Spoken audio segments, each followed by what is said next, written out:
بسم اللہ الرحمن الرحیم۔ السلام علیکم ورحمۃ اللہ وبرکاتہ۔ میرے دوستو، حضرت عاصم بن عمر بن قتادہ رضی اللہ تعالیٰ عنہ فرماتے ہیں کہ ہم لوگوں میں ایک پردیسی آدمی رہتا تھا۔ اسے کوئی جانتا نہیں تھا کہ وہ کون ہے۔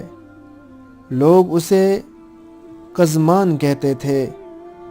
جب بھی اس کا تذکرہ ہوتا، آپ صلی اللہ علیہ وسلم فرماتے، یہ تو دوزخ والوں میں سے ہے۔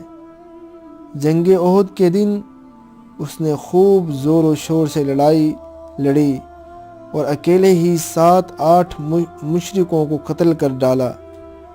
وہ بڑا بہادر اور جنگجو تھا۔ لڑائی کے دوران اس پر بڑے زخم آئے۔ آخر جب زخموں سے نڈھال ہو گیا تو اسے بنو ظفر کے محلے میں اٹھا کر لایا گیا۔ وہاں موجود بہت سے مسلمان اس سے کہنے لگے، اے قزمان، آج تو تم بڑی بہادری سے لڑ رہے تھے، تمہیں خوش خبری ہو۔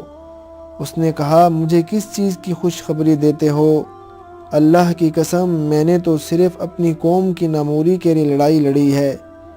اگر میرا یہ قصد نہ ہوتا، اگر میرا یہ ارادہ نہ ہوتا تو میں کبھی بھی نہ لڑتا۔ چنانچہ جب اس کے زخموں کی تکلیف بڑھ گئی تو اس نے اپنے ترکش سے ایک تیر نکالا اور خودکشی کر لی۔